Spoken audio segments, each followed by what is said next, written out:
Halo semuanya. Oke, tadinya sih gue nggak pengen gitu membuat pembahasan mengenai hal ini. Karena setelah gue mengulik lebih dalam, gue menemukan kalau misalnya ini tuh ya cuman sekedar fanfiction aja gitu. Kagak ada sangkut pautnya dengan serial asli.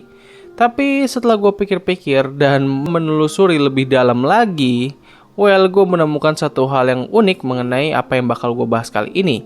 Jadi di video kali ini gue bakal membahas mengenai salah satu creepypasta dari kartun Amazing World of Gumball yang berjudul The Grieving. Apakah episode ini benar nyata atau hanya fiksi saja? Di sini gue bakal membahas itu semua. So tanpa menunggu lebih lama lagi, kita langsung masuk aja ke pembahasan dalam 3, 2, 1.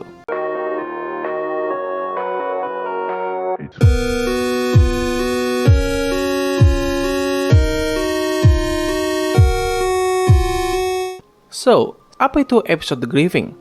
Dalam pencarian gue awalnya menemukan sebuah website yang berisikan seluruh kronologi dari episode ini. Tapi pada akhirnya, gue menemukan website asli atau lebih tepatnya merupakan sumber awal dari creepypasta ini. Dan website ini dimiliki oleh seorang individu yang memiliki username bernama Global Luna 32 atau ia menamai dirinya sebagai Sarah. Website ini berisikan cerita creepypasta yang dibuat oleh Sarah sendiri. Sebelumnya, buat kalian yang belum tahu, apa itu creepypasta? Creepypasta bisa disebut sebagai sebuah cerita yang ditulis oleh berbagai orang di internet, namun biasanya orang itu adalah anonim atau tidak diketahui identitasnya. Ceritanya sendiri seringkali berisikan berbagai kisah horor yang bisa membuat pembacanya merasa ketakutan. Salah satu creepypasta yang paling terkenal adalah Slender Man dan Jeff the Killer. Dan untuk ceritanya sendiri, biasanya berisikan pengalaman si penulis atau cerita itu berasal dari sudut pandang orang lain. Kebenaran dari cerita creepypasta sulit untuk dibuktikan, tapi gue cukup yakin kalau sebagian besar cerita ini merupakan fanfiction saja. So, dari sini kita bisa simpulkan bahwa episode The Grieving hanyalah cerita fans saja. Jadi ya, begitu saja sih yang bisa gue bahas. So, terima kasih atas waktu yang telah kalian luangkan untuk menonton video gue. Gue undur diri, sampai ketemu lagi di video selanjutnya. Enggak. Gue cuma bercanda doang. Sebenarnya masih banyak hal lain yang bisa gue bahas mengenai topik ini. Dan untuk memulai pembahasan kali ini, gue bakal menceritakan seluruh kronologi dari creepypasta episode The Grieving. So, dalam website yang ditulis oleh seorang individu yang bernama Sarah, ia menceritakan kalau misalnya ia sangat menyukai Cartoon Network. Ia sering kali menonton saluran ini ketika dirinya masih kecil. Beberapa kartun favoritnya adalah Adventure Time dan Regular Show. Di suatu hari, ia melihat bahwa CN atau Cartoon Network baru saja menayangkan kartun baru yang berjudul The Amazing World of Gumball. Ia awalnya tidak begitu menyukai kartun tersebut karena menurutnya kartun ini seperti agak kurang dewasa aja gitu. Ya padahal mah ya, ini kartun banyak lelucon yang agak dewasa banget ya. Ya kalian tahu semua lah gitu soal Gumball. Lalu pada suatu malam, Sarah sedang menonton acara Adult Swim. Basically, Adult Swim ini merupakan Cartoon Network yang diperuntukkan untuk orang-orang dewasa. Pada saat itu, Sarah menonton saluran Adult Swim sampai larut malam. Lalu tiba-tiba muncul sebuah pemberitahuan bahwa acara berikutnya akan ditampilkan. Sebuah episode spesial dari kartun Amazing World of Gumball. Sarah yang pada saat itu sedang bosan akhirnya memutuskan untuk melihat episode ini. Mengingat sebenarnya Sarah bukanlah penikmat dari kartun Gumball. Dan ketika acara dimulai, intro dari episode ini hampir tidak jauh berbeda dengan biasanya. Hanya saja dengan sedikit perubahan dalam musiknya. Tidak hanya itu saja, logo dari kartun ini pun juga tidak dianimasikan dan warnanya terkesan tidak beraturan. Setelah itu, judul dari episode ini muncul yang bertuliskan The Grieving, atau kalau misalnya ditranslate memiliki arti berduka. Episode ini dibuka dengan Gumball yang sedang berdiri sendirian di dalam kelasnya. Tidak ada seorang pun yang ada di dalam sana kecuali Gumball saja. Di sini Gumball terlihat sangat berbeda dari biasanya. Ia seperti baru saja mengalami suatu hal yang sangat mengerikan. Sarah menjelaskan bahwa latar waktu di momen ini adalah di malam hari. Setelah kira-kira 1 menit Gumball berdiri dengan wajah sedihnya, anjir lumayan lama banget sih untuk satu scene yang menampilkan karakter yang hanya berdiri saja. Scene pun berpindah dan menampilkan keadaan rumah Watterson, di mana pada momen ini Richard memakai pakaian yang cukup rapih dengan warna hitam keseluruhan. Sama seperti sebelumnya, Richard juga ditunjukkan sedang bersedih seperti ia baru saja kehilangan orang yang penting. Tidak lama setelah itu, Nicole pun datang dan memakai pakaian yang serupa dengan yang dikenakan oleh Richard. Sarah mengatakan kalau misalnya di momen ini terdengar suara tangisan dari Richard, yang mana suaranya tersebut terdengar cukup realistis dan agak mengerikan. Setelah itu, scene berpindah kembali ke sekolah di mana pada momen ini, Sarah diperlihatkan dengan kepala sekolah Brown yang berada di ruang pribadinya bersama dengan Nicole dan Richard yang kini memakai pakaian biasa mereka. Kepala sekolah Brown yang terlihat sangat bersedih memberitahu Nicole dan Richard bahwa anak-anak mereka, yaitu Anais dan Darwin, menghilang setelah makan siang di hari itu. Nicole pun langsung marah kepadanya dan ia mulai melontarkan berbagai hinaan dan panggilan yang tidak pantas kepada kepala sekolah Brown. Setelah amarah Nicole mulai mereda, kepala sekolah Brown memberitahu kalau sebenarnya mereka telah menemukan Darwin dan Anais. Tapi sayangnya mereka berdua ditemukan sudah tidak bernyawa. Ia pun menjelaskan secara detail bagaimana kondisi Anais dan Darwin ketika pertama kali ditemukan. Scene berpindah ke beberapa waktu sebelumnya, di mana kepala sekolah Brown yang sudah merasa khawatir dengan kehilangan Anais dan Darwin segera menghubungi petugas berwajib untuk mencari keberadaan mereka. Pada akhirnya, mereka berdua ditemukan dengan kondisi yang sangat mengenaskan. Kepala Anais ditemukan dalam sebuah kotak kecil dengan berlumuran darah yang sangat banyak dan terlihat sangat realistis. Sementara Darwin ditemukan dalam kondisi yang sudah dimutilasi. Scene kembali berpindah dan memperlihatkan Nicole yang sangat syok setelah mendengar semua cerita yang baru saja disampaikan oleh kepala sekolah Brown. Ketika Nicole menanyai keadaan Gumbel, kepala sekolah Brown kebingungan karena ia mengira kalau misalnya Gumbel sedang tidak masuk sekolah karena ia sedang sakit. Mendengar hal itu, Nicole pun mulai berteriak histeris dan Richard mencoba untuk menenangkannya dengan suara yang agak berbeda. Nicole mengira kalau misalnya Gumbel sedang berada di sekolah karena di pagi harinya ia melihat Gumbel yang pergi menaiki bus sekolah. Episode ini ditutup dengan para polisi yang akhirnya menemukan Gumbel yang sedang menggantungkan dirinya di dalam kelas Nyonya Simian. Dalam momen ini terlihat sebuah pisau yang berlumuran darah, begitupun juga dengan Gumbel yang bajunya dipenuhi oleh darah. Kemungkinan besar darah tersebut bukanlah miliknya. Episode berakhir dengan gambar mayat Gumbel yang bergantung di sudut ruangan dan layar TV memudar menjadi hitam. Kredit dari episode ini muncul tanpa adanya suara. Kredit ini berjalan sangat lama dan juga tidak mengenakan untuk dilihat. Setelah semua itu selesai, layar menjadi statis selama seperkian detik, di mana kemudian beberapa klip video yang sangat menyeramkan muncul di hadapan Sarah. Klip pertama menampilkan seseorang yang mengenakan pakaian flight doctor. Klip berikutnya adalah wajah anak kucing yang diinjak oleh seorang wanita tua yang memakai sepatu hak tinggi. Dan yang terakhir adalah seorang anak kecil yang mirip dengan adiknya Sarah ditembak oleh seseorang yang memiliki penampilan seperti ayahnya Sarah. Klip tersebut membuat Sarah sangat syok hingga dirinya akhirnya pingsan. Ketika Sarah terbangun dari pingsannya, ia sadar kalau misalnya pintu rumahnya kini sedang tidak terkunci dan televisinya sudah dalam kondisi mati. Ia mencoba menelpon polisi untuk melaporkan apa yang baru saja ia alami. Ketika mereka tiba, para polisi tidak dapat menemukan hal yang aneh sama sekali. Bahkan ketika Sarah mengecek internetnya, semua riwayat browsingnya sudah terhapus. Para polisi pun menjadi marah kepada Sarah dan mereka menganggap kalau misalnya Sarah hanyalah mengalami mimpi buruk saja.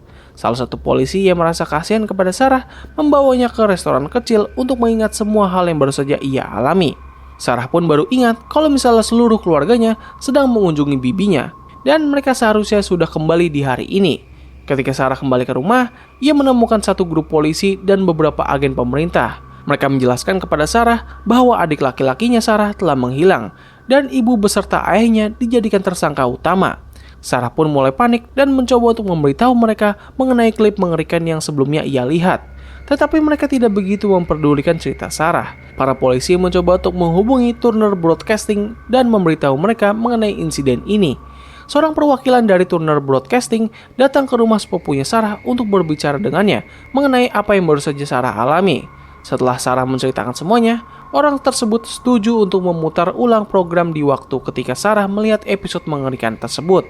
Alangkah terkejutnya ketika ia menemukan bahwa pada saat itu mereka sedang menayangkan acara The Looney Tunes.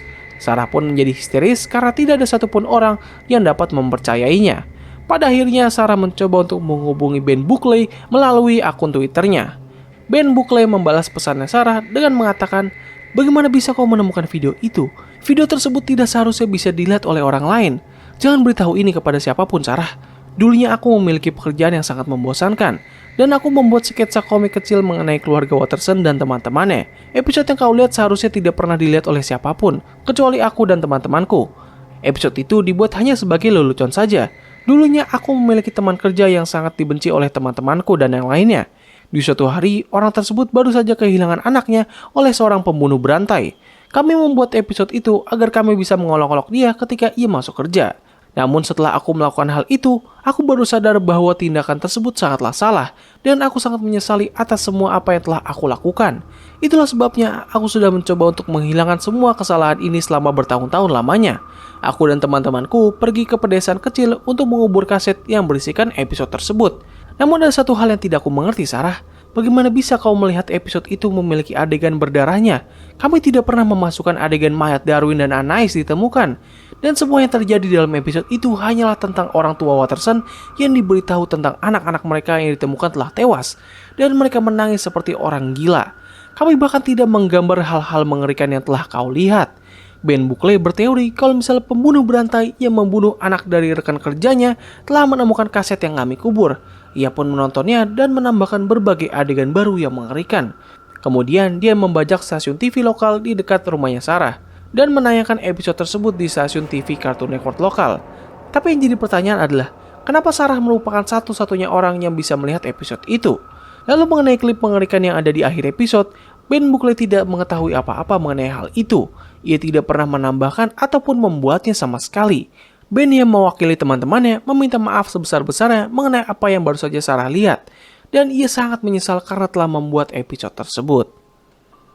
Oke, jadi begitulah cerita mengenai episode The Grieving dari kartun Amazing World of Gumball. Jujur aja, gue ketika membaca cerita ini mengalami cukup merinding gitu. Apalagi gue ngebuat video ini di malam hari. Sebenarnya gue gak begitu menceritakan cerita ini secara detail gitu. Jadi kalau misalnya kalian tertarik untuk membaca semua ceritanya secara detail, gue bakal sediakan link websitenya di kolom deskripsi. Sekarang kita masuk ke pertanyaan, apakah episode ini memang benar ada? Jawabannya adalah yes and no. Kenapa bisa begini? Pertama, kalau misalnya kalian sadar, episode ini sebenarnya hanyalah merupakan cerita creepypasta. Yang itu berarti, episode ini tentu hanya merupakan fanfiction saja. Akan tetapi, di saat gue sedang melakukan research mengenai episode ini, gue menemukan satu hal yang sangat menarik. Jadi, ada seorang user Twitter bertanya mengenai episode The Grieving kepada Ben Buckley. Karena sebelumnya ketika ia sedang menonton Cartoon Network, tiba-tiba ia melihat sebuah title episode yang berjudul The Grieving. Ben Buckley membalas tweet tersebut yang bertuliskan, kalian harus menonton episode yang berjudul The Compilation untuk mengetahui episode itu. Awalnya gue gak begitu percaya gitu mengenai keberadaan episode The Grieving. Namun ketika gue mengecek episode The Compilation, gue malah menemukan scene ini. Warning. You are about to see the first real footage from a lost episode called The Grieving.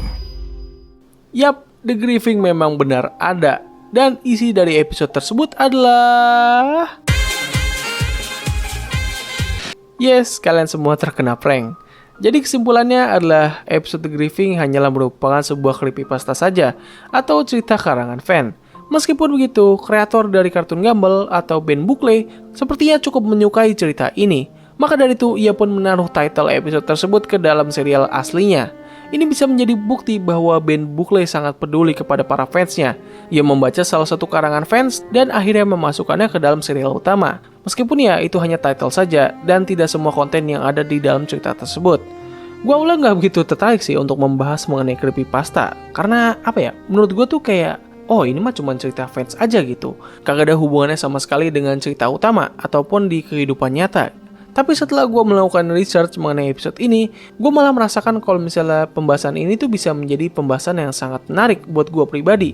Harus gue akui kalau cerita creepypasta yang satu ini memiliki beberapa momen yang cukup membuat gue merinding. Namun juga ada bagian cerita yang menurut gue tuh kayak apa ya, malah merusak suasana aja gitu. Gue cukup suka sih bagaimana si penulis ini membangun ceritanya dengan sangat detail dan tersusun rapi. Hingga sampai di momen ketika ia melihat potongan klip mengerikan di akhir episode tersebut. Setelah itu ceritanya malah jadi agak ngawur dan kehilangan vibe mengerikannya.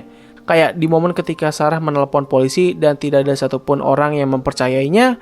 Menurut gue kayak apa ya, sang penulis tuh udah terlalu memaksakan gitu di momen ini. Apalagi ketika polisi dan agen pemerintah yang tiba-tiba datang dan memberitahu bahwa keluarganya Sarah terlibat dalam sebuah kasus penghilangan anak. Like, what the fuck? Gue kira ini lagi ngebahas soal episode kartun, tapi kenapa malah jadi kasus orang hilang gitu. Dan puncak dari semua ini tuh adalah ketika ia mencoba untuk menghubungi Ben Buckley. Sumpah itu, gue ketika membaca momen ini sebenarnya gue ketawa. Kayak anjir, apa-apaan ini? Kata-kata yang ditulis oleh Sarah juga mengenai Ben Buckley itu buat gue terasa konyol banget. Kayak oke lah gitu, di awal sampai pertengahan cerita sebenarnya penulisannya cukup bagus gitu. Tapi ketika masuk ke bagian akhir malah jadi kayak komedi gitu buat gue. Belum lagi penjelasan mengenai kenapa episode ini dibuat tuh kayak konyol banget seriusan.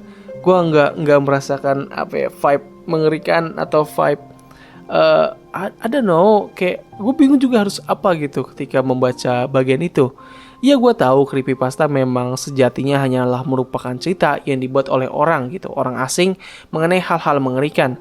Tapi ketika lo melihat beberapa cerita creepypasta yang lain, ada beberapa cerita yang memiliki penulisan yang sangat bagus gitu, dan bisa membuat kita merasa insecure gitu selama kita membaca cerita tersebut. Dan buat gue, apa yang membuat creepypasta tuh menjadi sangat bagus adalah ketika si penulisnya ini tuh bisa membuat cerita yang seolah-olah tuh kayak ini cerita tuh bisa beneran terjadi. Kayak kemungkinan terjadinya creepypasta ini bisa terjadi tuh cukup tinggi gitu setelah lu membaca cerita tersebut.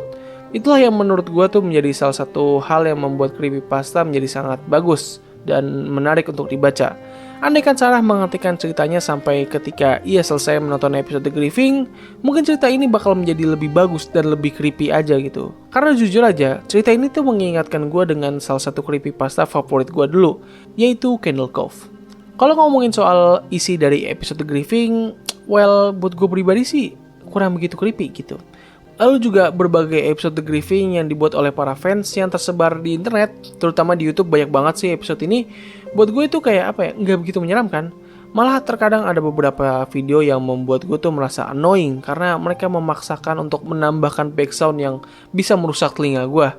Jadi begitulah yang bisa gue bahas di video kali ini. Kalau misal kalian menemukan cerita creepypasta yang berhubungan dengan kartun atau animasi, coba beritahu gue. Mungkin kalau misalnya gue sudah membaca creepypasta tersebut dan menurut gue menarik, mungkin gue bakal bisa membuat pembahasannya. So, mungkin cukup sekian dari video gue kali ini. Terima kasih atas waktu yang telah kalian luangkan untuk menonton video gue. Gue undur diri, sampai ketemu lagi di video selanjutnya. Bye!